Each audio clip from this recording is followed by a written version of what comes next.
আসসালামু আলাইকুম ওয়া রাহমাতুল্লাহি ওয়া বারাকাতুহু। আশা করি আপনারা সকলে ভালো আছেন।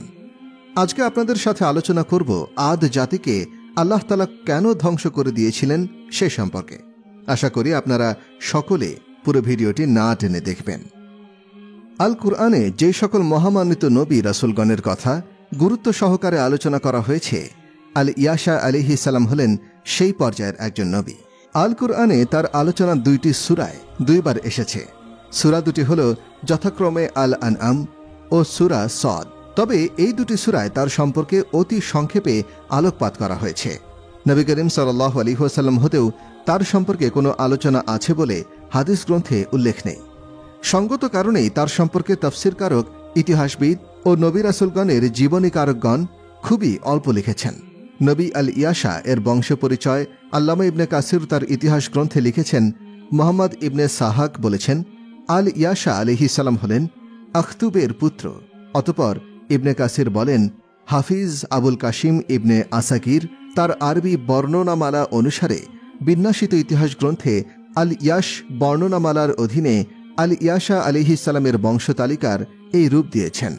আল ইয়াশা আলাইহিস সালাম হলেন আল ইসবাত ইবনে আদি ইবনে শাওতালাম ইবনে আফরাসিম ইবনে ইউসুফ ইবনে ইয়াকুব ইবনে ইসহাক ইবনে ইব্রাহিম খলিল আলাইহিমুসসালাম। বলা হয় আল ইয়াশা আলাইহিস সালাম ছিলেন ইলিয়াস আলাইহিস সালামের চাচাতো ভাই। আলোচ্য অংশ ইবনে কাসির আল বিদায়া ওয়ান নিহায়া, মিশর, 1408 হিজরি, 1999 খ্রিস্টাব্দ, দ্বিতীয় খণ্ড, 5 অধ্যায়। ডক্টর সাইদ তান্তাবি বলেন, তার পিতার নাম ছিল শাফাত। আলোচ্য অংশ সিরুল ওয়াসিদ, মিশর, 1403 হিজরি, 1983 খ্রিস্টাব্দ, 5ম খণ্ড, 165 দ্রষ্টব্য। আল্লামা কুরতুবী বলেন, একদল লোকের ধারণা হল আল ইয়াশা আলাইহিস সালাম হলেন ইলিয়াস আলাইহিস সালাম। এই অভিমত যথার্থ নয়, কারণ আল্লাহ তাআলা তাদের কথা পৃথক পৃথকভাবে উল্লেখ করেছেন। আল্লামা সাইদ আলুশি আল বাগদাদি বলেন, ইবনে জারির বলেছেন আল আয়েশা আলাইহিস সালাম হলেন আখতুবের পুত্র, আর আখতুব হলেন আল আজুজের পুত্র। আল্লামা হিফজুর রহমান শিউহার রবি বলেন, আল আয়েশা আলাইহিস সালাম যে আখতুবের পুত্র, এই কথাটি ওয়াহাব ইবনে মুনাহবি রহিমাহুল্লাহ হতে বর্ণিত ইসরায়েলের সূত্র হতে গৃহীত। হাফিজুর রহমান শিউ হারুবি বলেন, যদি তাওরাত গ্রন্থে বর্ণিত ইয়াসিয়া নবী ও হজরত আল ইয়াশা আলাইহিস সালাম একই ব্যক্তি হয়ে থাকেন, তাহলে তাওরাত গ্রন্থে তাকে আমুশের পুত্র বলা হয়েছে। আলোচ্য হিফজুর রহমান শিউহার রবি কাসাসুল কুরআন, দিল্লি, 1400 হিজরি, 1980 খ্রিস্টাব্দ, দ্বিতীয় খণ্ড, 35 দ্রষ্টব্য। আল্লামা কুরতুবী আরও বলেন, কতক লোক মনে করেন ইলিয়াস ও আল খিদির আলাইহিস সালাম একই ব্যক্তি। তবে অপর কতক লোক এই অভিমতকে প্রত্যাখ্যান করে বলেছেন আল ইয়াশা আলাইহিস সালাম হলেন আল খিদির।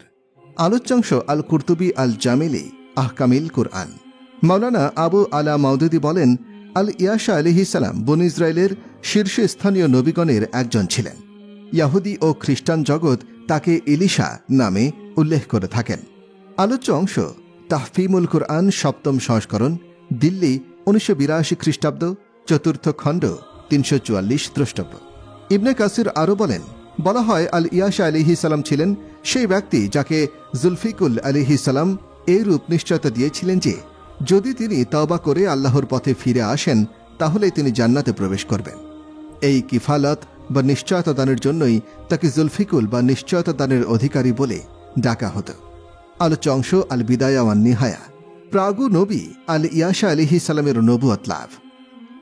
আল ইয়াশা আলাইহিস সালামের সঠিক পরিচয় উদ্ঘাটনে যতই মতানৈক্য থাকুক না কেন, এই ব্যাপারে অবশ্যই সকল ইতিহাসবিদ ও আল কুরআনের ভাষ্যকার প্রায় একমত পোষণ করেছেন যে তিনি হজরত ইলিয়াস আলাইহিস সালামের শিষ্য ছিলেন এবং তার ঊর্ধ্বারোহণের পরবর্তী সময়ে তিনি নবুয়ত লাভ করেছিলেন। আল্লামা ইবনে কাসির রহিমাহুল্লাহ বলেন, কথিত আছে হজরত ইলিয়াস আলাইহিস সালাম যখন কাসিয়ন অর্থাৎ দিমাশক নগরীর পার্শ্ববর্তী একটি পাহাড় ইয়াকুত আল হামাবি পাহাড়ে সঙ্গোপনে অবস্থান করেছিলেন, তখন আল ইয়াশা আলাইহিস সালাম তার সহযাত্রী ছিলেন। তখন তিনি বালবাক নামক বাদশাহের রাজত্বকাল। অতঃপর হজরত ইলিয়াস আলাইহিস সালামকে ঊর্ধ্বলোকে তুলে নেওয়া হল। তিনি হজরত আল ইয়াশা আলাইহিস সালামকে তার উম্মতের জন্য প্রতিনিধি হিসেবে মনোনীত করেন। ইহার পরে মহান আল্লাহ তাআলা তাকে নবুয়ত প্রদান করেন। এই তথ্য প্রদান করেছেন আব্দুল মুইন তার পিতা ইদ্রিস সূত্রে, তিনি ওয়াহাব ইবনে মুনাব্বিহ সূত্রে। আলোচ্যাংশ ইবনে কাসির আল বিদায়া ওয়ান নিহায়া, মিশর, 1988 খ্রিস্টাব্দ, 2য় খণ্ড, 5 দ্রষ্টব্য। ইবনুল আসির আল জাজারি বলেন, হজরত ইলিয়াস আলাইহিস সালাম যখন প্রত্যক্ষ করলেন বনি ইসরায়েল জাতি কুফরি ও জুলুম পরিহার করছে না, তখন তিনি তাদের উদ্দেশ্যে বদদোয়া করলেন। ইহার ফলে আল্লাহ তাআলা তাহাদিগকে 3 বছর পর্যন্ত অনাবৃষ্টির ক্লেশে আবদ্ধ রাখলেন। ইহাতে তাহাদের গৃহপালিত পশু ও পশু পক্ষী, তরুলতা ও গাছপালা ধ্বংস হতে লাগল। লোকজন অবর্ণনীয় দুর্ভোগে পতিত হল। দুঃখ কষ্টে মুহ্যমান বনি ইসরায়েলের সম্ভাব্য নির্যাতনের আশঙ্কায় হজরত ইলিয়াস আলাইহিস সালাম নির্জনে চলে গেলেন। এই নির্জনবাসী স্থানে তার নিকটে তার খাবার আসত। অতঃপর একদা রাত্রে তিনি বনি ইসরায়েলের জৈনিক মহিলার নিকটে আশ্রয় গ্রহণ করলেন। তার ছিল একটি পুত্র, যাকে আল ইয়াশা ইবনে আখতুব বলে অভিহিত করা হতো। সে ছিল কঠিন রোগে আক্রান্ত। ইলিয়াস আলাইহিস সালাম তার জন্য দোয়া করলেন, ফলে সে আরোগ্য লাভ করল। পরিণামে সে ইলিয়াস আলাইহিস সালামের অনুসারী হয়ে গেল এবং তাকে সত্য বলে স্বীকৃতি দিয়ে তার শিষ্যত্ব গ্রহণ করল। আলোচ্য অংশ আল কামিল ফিত তারিখ, প্রথম সংস্করণ, বৈরুত, 1407 হিজরি, 1987 খ্রিস্টাব্দ, প্রথম খণ্ড, 162 দ্রষ্টব্য। মাওলানা আবুল আলা মাউদুদি বলেন, হজরত ইলিয়াস আলাইহিস সালাম সেই যুগে সিনাই উপদ্বীপে অবস্থানরত ছিলেন। তখন তাকে কিছু অতীব গুরুত্বপূর্ণ কাজের নিমিত্তে সিরিয়া ও ফিলিস্তিনের প্রত্যাগমনের নির্দেশ দেওয়া হয়েছিল।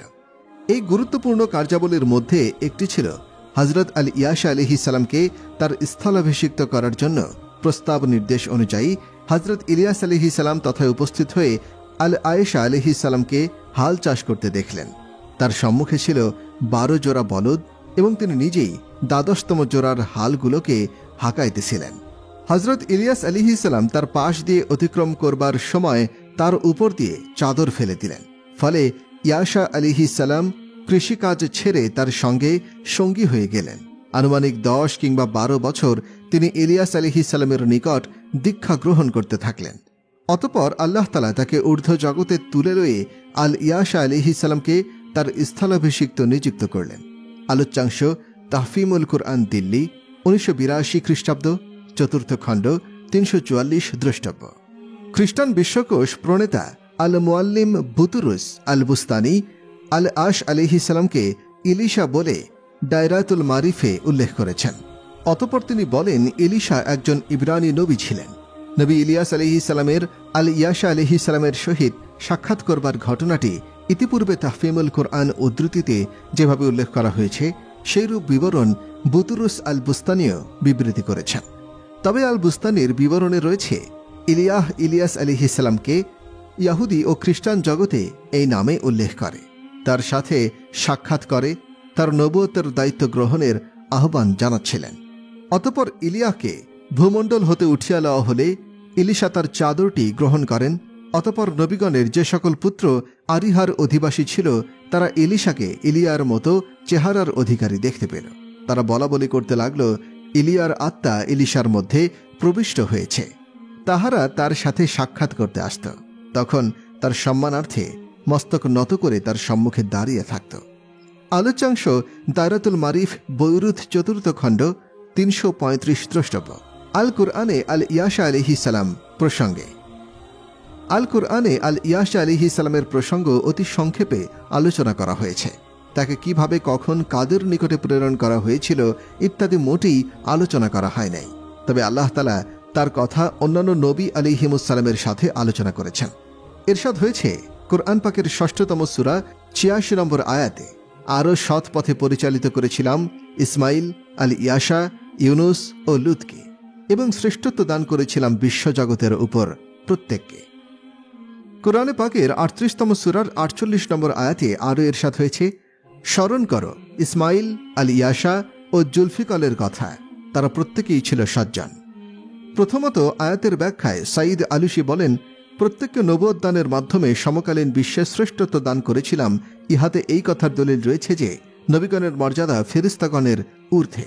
আলোচ্য অংশ রুহুল মানি, 7ম খণ্ড, 214। দ্বিতীয় আয়াতের ব্যাখ্যায় আল্লামা কুরতুবী বলেন, প্রত্যেককে নবুয়তের জন্য মনোনীত করা হয়েছিল। আলোচ্য অংশ আল জামিল ই আহকামিল, কুরআন 7ম খণ্ড 32 দ্রষ্টব্য। অপরদিকে সৈয়দে আলুসি বলেন, ইহারা সজ্জন ছিল বলে প্রসিদ্ধ ছিল। আলোচ্য অংশ রুহুল মানি 32 খণ্ড 211 দ্রষ্টব্য। নবী ইয়াশা আলাইহিস সালামের সৎ সঙ্গের প্রভাব।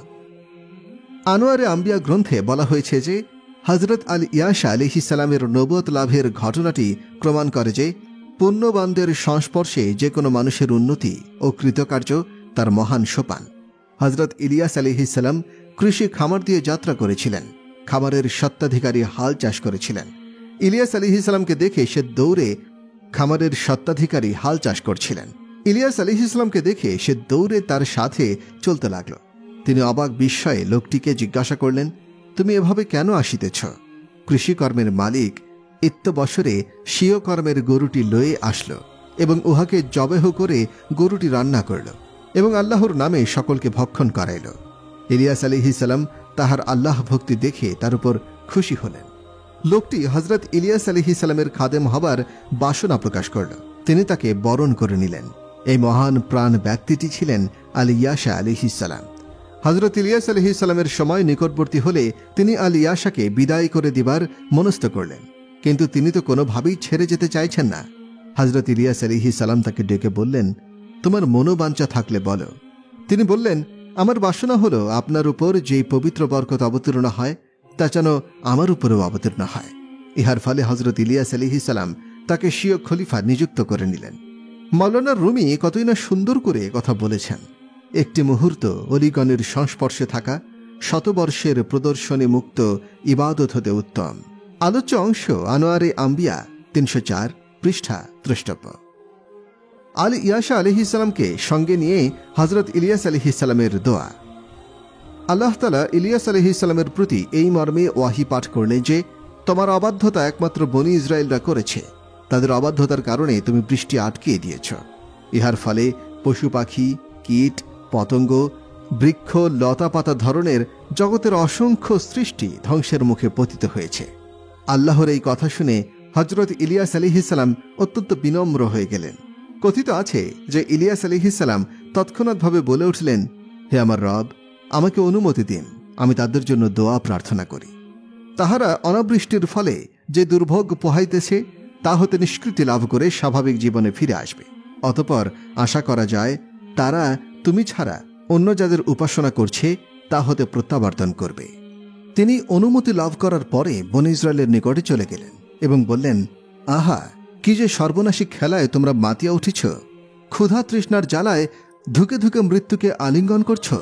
হায়, তোমাদের কৃতকর্মের ফলে পশু পাখি, জীবজন্তু, গাছপালা, লতাপাতা অনাবৃষ্টির ফলে ধ্বংস হয়ে যাচ্ছে। তোমরা তাহলে আমার সঙ্গে এই প্রতিমাগুলোকে লয়ে মাঠে অবতরণ করো। যদি তাদের দোয়া কবুল হয় তাহলে তো তাদের সত্যতা সম্পর্কে কোনো কথাই নেই, আর যদি ইহারা তোমাদের কথা মতো কিছু দিতে সক্ষম না হয় তাহলে ইহাদেরকে বাতিল বলে জ্ঞান করবে। ইহার পরে আমি তোমাদের জন্য দোয়া করব। আমার দোয়ার ফলে তোমাদের সংকট মোচন হবে বলে আমি আশাবাদী। তারা বলল, আপনি সত্য কথা বলেছেন। অতঃপর তারা তাদের প্রতিমাগুলো নিয়ে বাহির হল, উহাদের লয়ে দোয়া করল। তখন তাদের দোয়া কবুল হল না। অনাবৃষ্টিজনিত সংকট হতে মুক্তি পেল না তারা।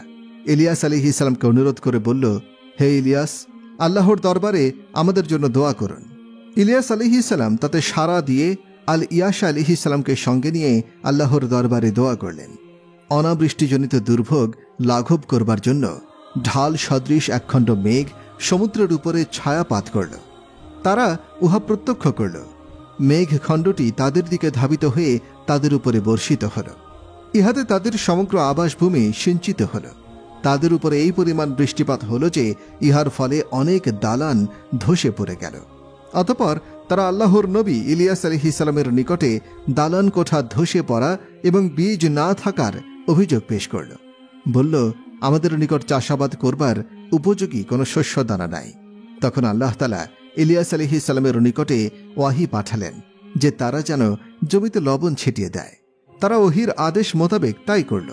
ইহার ফলে তাদের জন্য বুট উৎপন্ন হল, বালি ছিটিয়ে দেবার আদেশ করা হল। তারা তাই করল। ইহার ফলে তাদের জন্য চারা গাছ উৎপন্ন হল। এইভাবে মহান আল্লাহ তাআলা বনী ইসরায়েলের সংকট মোচন করে দেবার পরে তারা ওয়াদা ভঙ্গ করল, কুফরি হতে ফিরল না, বরং পূর্ব হতে আরও অধিক মাত্রায় গুমরাহিতে লিপ্ত হল। হজরত ইলিয়াস আলাইহিসসালাম এই দৃশ্য দেখে আল্লাহর দরবারে এখান হতে চলে যাবার জন্য দোয়া করলেন। তার নিকটে ওহী আসলো, তুমি অমুক অমুক দিন পর্যন্ত অপেক্ষা করো, আর অমুক দিবসে অমুক স্থানে বাহির হয়ে যাও। যখন তোমার নিকটে কোনো জিনিস আসতে দেখবে, তখন তুমি উহার উপরে সওয়ার হবে, ইহাতে ভীত হবে না। কথা মতো ইলিয়াস আলাইহিসসালাম বাহির হলেন। তার সাথে আল ইয়াসা আলাইহিসসালাম ইবনে আখতুব ছিলেন। দুজনে তখন তারা বের হয়ে গেলেন। নির্দেশিত স্থানে যখন তারা উপনীত হলেন, তখন আগুনের একটি অশ্বকে তাদের দিকে ধাবিত হতে দেখলেন। অশ্বটি ইলিয়াস আলাইহিসসালামের সামনে অবস্থান করল। তিনি দ্রুত উহার উপরে সওয়ার হলেন, তাকে লয়ে যাত্রা আরম্ভ করল। আল ইয়াস আলাইহিসসালাম তাকে ডেকে বললেন, হে ইলিয়াস, আমাকে কি নির্দেশ দিয়ে যাত্রা করছেন? এই সময় আল ইয়াস আলাইহিসসালামের উপরে খোলা আকাশ হতে ইলিয়াস আলাইহিসসালামের চাদরটি নিক্ষিপ্ত হল। ইহাই ছিল ইলিয়াস আলাইহিসসালামের অন্তিম যাত্রা। তাকে বনী ইসরায়েল সম্প্রদায় হতে উঠিয়ে নেওয়া হয়েছিল। পানাহার গ্রহণের চাহিদা তার থেকে দূর করা হয়েছিল। তাকে পালকযুক্ত কাপড় পরানো হয়েছিল। তিনি নভমণ্ডল ও ভূমণ্ডলে মানব ফেরেশতা রূপে গণ্য হয়ে গেলেন। হজরত ইলিয়াস আলাইহিসসালামকে তুলে নেওয়ার পরে আল্লাহ তাআলা স্বীয় করুণা দ্বারা আল ইয়াস আলাইহিসসালামকে নবুয়ত দান করলেন। বনী ইসরায়েলের নবী ও রাসূল হিসেবে তাকে নিযুক্ত করা হল। তার নিকটে ওহী আসতে লাগল। মহান আল্লাহ তাআলা তার বান্দা ইলিয়াস আলাইহিসসালামকে যেভাবে স্থানে স্থানে সবসময় সাহায্য করেছিলেন, সেইভাবে তাকেও সাহায্য করতেন। বনী ইসরায়েল সম্প্রদায় তার আনুগত্য স্বীকার করে নিল, তার উপরে ঈমান আনল। তারা তাকে খুব ভক্তি করত। তারা আদেশ নিষেধকে মাথা পেতে গ্রহণ করত। বনী ইসরায়েল হতে আল ইয়াস আলাইহিসসালামের পৃথক হবার পূর্ব পর্যন্ত আল্লাহর আদেশ তাদের মধ্যে অটুট ছিল। আলোচ্য অংশ সালুবি কাসাসুল আম্বিয়া 278 পৃষ্ঠা দ্রষ্টব্য। আল ইয়াসা আলাইহিসসালামের উপরে তার উম্মতের ঈমান আনয়ন। শিয়া তাফসিরকার মোহাম্মদ হুসাইন তাবাই বলেন, আল ইয়াসা আলাইহিসসালামের উম্মত ছিল বনী ইসরায়েল। নবী রাসূল রূপে তাকে প্রেরণ করা হয়েছিল। আল্লাহ তাআলা তার প্রতি ওহী প্রেরণ করেছিলেন। আল্লাহ যেভাবে তার বিশেষ বান্দা ইলিয়াস আলাইহিসসালামকে স্থানে স্থানে সহায়তা করেছিলেন, সেভাবে আল ইয়াসা আলাইহিসসালামকেও সহায়তা করেছিলেন। তার উপর বনী ইসরায়েল সম্প্রদায় ঈমান এনেছিল। তারা তাকে ভক্তি শ্রদ্ধা করত। তার আদেশ নিষেধ সর্বশেষ সিদ্ধান্ত বলে মান্য করত। আল ইয়াসা আলাইহিসসালাম যতদিন জীবিত ছিলেন, তাদের মধ্যে আল্লাহর বিধান যথাযথভাবে বহাল ছিল। আল হাসান ইবনে মুহাম্মদ আর নাউফিলি আর রিদা রাহিমাহুল্লাহর সূত্রে বর্ণনা করেছেন যে, তিনি বলেন, ইলিয়াস আলাইহিসসালাম যে সকল কাজ করেছিলেন, অনুরূপ আল ইয়াসা আলাইহিসসালামও করেছিলেন। যেমন পানির উপর দিয়ে হাঁটা, মৃতকে জীবিত করা, জন্মান্ধকে চক্ষুষ্মান করা এবং কুষ্ঠরোগীকে আরোগ্য দান করা। তবুও তার অর্থাৎ আল ইয়াসা আলাইহিসসালামের অনুসারী তথা উম্মতগণ তাকে প্রভু হিসেবে গ্রহণ করে নাই। আলোচ্য অংশ আসাদ মোহাম্মদ হোসাইন আর তাতাবাই আল মিজান ফি তাফসির এল কোরআন 79 থেকে 275 পৃষ্ঠা দ্রষ্টব্য। আল ইয়াসা আলাইহিসসালাম নবুয়ত লাভকালীন রাজনৈতিক প্রেক্ষাপট। তাওরাত গ্রন্থের আলোকে তার নবুয়ত লাভের সময় ইসরায়েলের অধিপতি ছিলেন জোরাম। শাসনকাল আনুমানিক খ্রিস্টপূর্ব 845 থেকে 834। ইয়াহুদদের রাজা ছিলেন আকজিয়া। শাসনকাল আনুমানিক 838 থেকে 834 খ্রিস্টপূর্ব। তার ইন্তেকালের সময় ইয়াহুদার অধিপতিগণের মধ্যে জোয়াশের রাজত্বকাল ছিল শাসনকাল আনুমানিক 829 থেকে 790 খ্রিস্টপূর্ব। তাওরাতের বিবরণসমূহ হতে অনুমেয় আরামীদের সঙ্গে যুদ্ধের সময় তিনি অত্যন্ত কঠিন বিপদ সংকুল দিনগুলোতে বনী ইসরায়েলকে সাহায্য করেছিলেন এবং তাদের উৎসাহ প্রদান করেছিলেন। কিন্তু এই সকল ঘটনা কেবল গুটিকত ঘটনা। ইতিহাস সমর্থিত তাওরাতের অধ্যয়নে যেভাবে ইলিয়াস আলাইহিসসালামের ধর্মের সুস্পষ্ট কোনো চিত্র আমাদের মধ্যে পরিস্ফুটিত হয় না, ঠিক সেইরূপ আল ইয়াসা আলাইহিসসালামের ইসলাম ধর্মেও। হিব্রু ইলিশা শব্দের অর্থ হল আল্লাহর অনুগ্রহে মুক্তিপ্রাপ্ত। আলোচ্য অংশ উর্দু দায়রায়ে মারুফুল ইসলামিয়া লাহোর 1388 হিজরি 1968 খ্রিস্টাব্দ 214 থেকে 215 পৃষ্ঠা দ্রষ্টব্য। আল ইয়াসা আলাইহিসসালামের জীবনের কয়েকটি উল্লেখযোগ্য ঘটনা। আল ইয়াসা আলাইহিসসালাম জর্ডান নদীর পানি রাশিতে ইলিয়াস আলাইহিসসালামের চাদর দ্বারা আঘাত হানলে পানি রাশি 2 ভাগে বিভক্ত হয়ে গিয়েছিল। আলোচ্য অংশ বুতুস আল বুস্তানি দায়রাতুল মারিফ 4th খণ্ড 335 দ্রষ্টব্য। এই ঘটনা সম্পর্কে বাইবেলে বলা হয়েছে, পরে তিনি এলিয়ের গাত্র হতে পতিত সেই শালখাই লয়ে পানিতে আঘাত করে বলিলেন, এলিয়ের সদাপ্রভু কোথায়? আর তিনিও পানি আঘাত করলে পানি এদিকে ওদিকে বিভক্ত হল এবং এলিশও পার পেয়ে গেল। আলোচ্য অংশ Bible, Bangladesh Bible society, Dhaka, 574 পৃষ্ঠা দ্রষ্টব্য। আরিহার পানি ছিল ব্যবহারে অনুপযোগী। আল ইয়াশা আলাইহিস সালাম সে পানিতে লবণ নিক্ষেপ করলেন। পানি নির্মল ও সুপেয় হয়ে গিয়েছিল। আলোচ্যাংশ বুতুরুস আল বুস্তানি প্রাগত। আল ইয়াশা আলাইহিস সালাম এর গৃহের কয়েকটি বালককে সাপ দিয়েছিলেন, কারণ তার সাথে তারা বিদ্রোপ করেছিল। এই সাপের ফলে বন হতে 2টি ভাল্লুক আত্মপ্রকাশ করে। এই বালকদের 42 জনকে ছিঁড়ে ফেলেছিল। আলোচ্যাংশ বুতুরুস আল বুস্তানি প্রাগত। আল ইয়াশা আলাইহিস সালাম এমন একজন স্ত্রী লোককে সচ্ছলতা দান করেছিলেন, যাকে পাওনাদাররা ঋণ পরিশোধের জন্য বাধ্য করিতেছিল।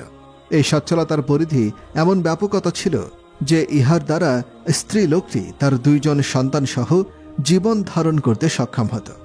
আলোচ্য অংশ বুতুরুজ আল বুস্তানি দায়রাতুল মারিফ। আল ইয়াশা আলাইহিস সালাম সুনেমে বসবাসকারী একজন স্ত্রী লোকের একটি পুত্র মৃত্যুবরণ করবার পর আবার তাকে জীবন দান করেছিলেন। স্ত্রী লোকটি স্বীয় গৃহে তাকে অতিথি হিসেবে বরণ করেছিলেন। আলোচ্য অংশ বুতুরুস আল বুস্তানি দায়রাতুল মারিফ। এরকম আরও অনেক ঘটনা, অনেক কাহিনী তার জীবনে ঘটেছে। হযরত আল ইয়াশা আলাইহিস সালামের ইন্তেকাল। ডক্টর মোহাম্মদ সৈয়দ আত্তান্তাবি বলেন, আল ইয়াশা আলাইহিস সালাম খ্রিস্টপূর্ব 840 সনে ইন্তেকাল করেন।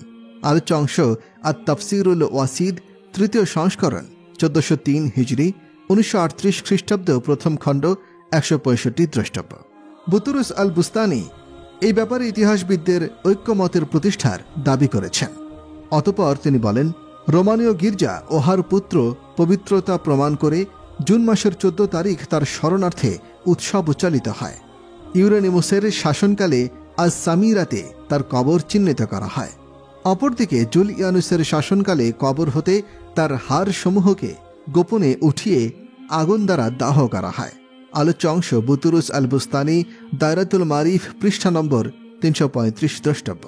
হযরত আল ইয়াশা আলাইহিস সালাম বনী ইসরায়েলের একজন শীর্ষস্থানীয় নবী ছিলেন, ইহাতে কোনো সন্দেহ নেই। তার সম্পর্কে আল কোরআনে 2 বার আলোচনা করা হলেও বিস্তারিত কোনো বিবরণ দেওয়া নেই। ইতিহাসবিদ ও তাফসিরগণ তার সম্পর্কে খুবই কম লেখেন। যা কিছু লিখেছেন তাও অনেকটা বাইবেলের অনুকরণেই। তার সম্পর্কে বাইবেলে দীর্ঘ আলোচনা আছে। উর্দু দাওরায়ে মারিফ ইসলামিয়ায় এই সকল বিবরণকে অগ্রহণযোগ্য বলে ইসরায়েলি বর্ণনা আখ্যায়িত করা হয়েছে। আলোচ্য অংশ উর্দু দায়রায়ে মারিফে ইসলামিয়া লাহোর 1900 খ্রিস্টাব্দ 3য় খণ্ড 214 পৃষ্ঠা দ্রষ্টব্য।